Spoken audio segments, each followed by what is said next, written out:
What do Albert Einstein, Quentin Tarantino, and Donald Trump have in common? They all have IQs over 150. Today, I'll teach you about IQ. We'll explore the history of IQ, as well as its validity and its correlations and applications in the real world. I'm not an expert on IQ by any means, but I've done enough research over the years that I feel confident enough bringing this information to you. We know that if someone has a high IQ, that means they're smart. But how and why did intelligence come to be measured, and what does IQ actually mean? Let's travel back to the early 20th century to take a look at the birth of IQ. A French psychologist named Alfred Binet developed an intelligence quotient test in 1905 as a way of diagnosing mental retardation in children.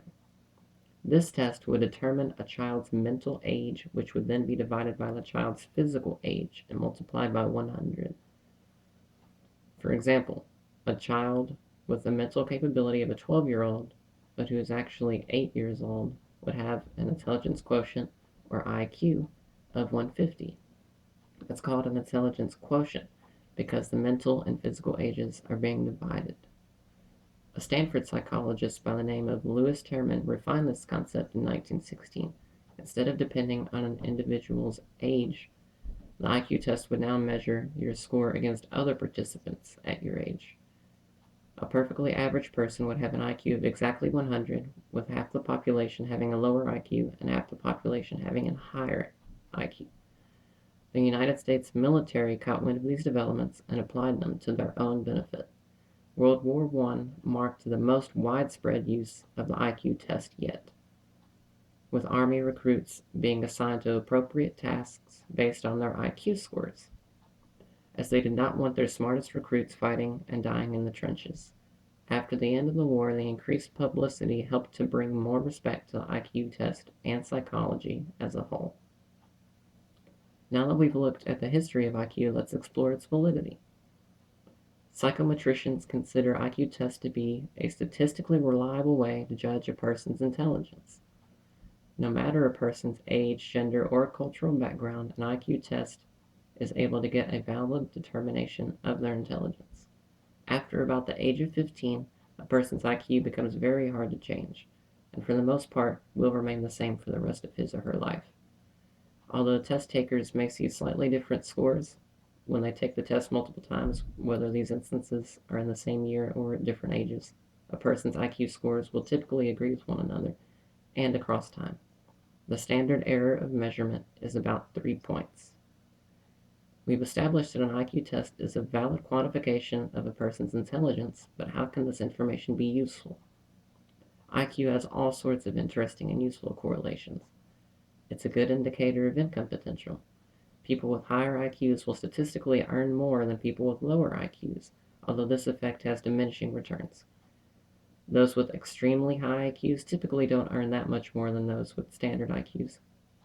Although IQ is, for the most part, unable to be changed past a certain age, it may be possible to target children with lower IQs and help improve their intelligence so they will be more successful in life. IQ scores are also a decent indicator of potential to commit crimes. Studies have shown that there's an IQ sweet spot for criminals, with the majority of crimes being committed by people between the IQs of 70 and 90, with the peak range being between 80 and 90. Of course, correlation is not causation. It's not as simple as saying that dumb people commit more crimes because they're dumb. For instance, children who perform poorly in school may feel alienated and may act out because of this feeling. For this reason, IQ tests cannot determine why crimes occur, but can determine who is at most risk for falling victim to a criminal lifestyle. Low IQ scores have been linked to high rates of morbidity and mortality. Very recently, researchers have established a consistent link between IQ scores and infectious diseases, particularly in young children. The researchers postulate that fighting infectious diseases can strain a child's metabolism and prevent development of a healthy brain, and they infer from this that the overall health of a population's youth is the most important factor in determining that population's IQ.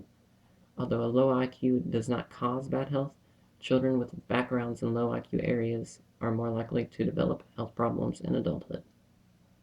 From what we've explored here, it's clear that IQ can be used for more than a simple measurement of intelligence.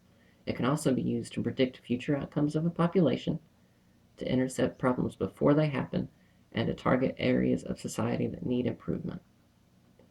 Today we learned about the intelligence quotient, also known as IQ. We explored its origins in philosophy. Let me do that again.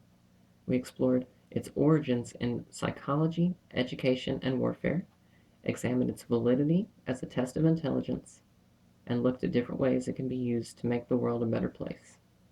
Have you had your IQ tested before? If not, what do you think it would be?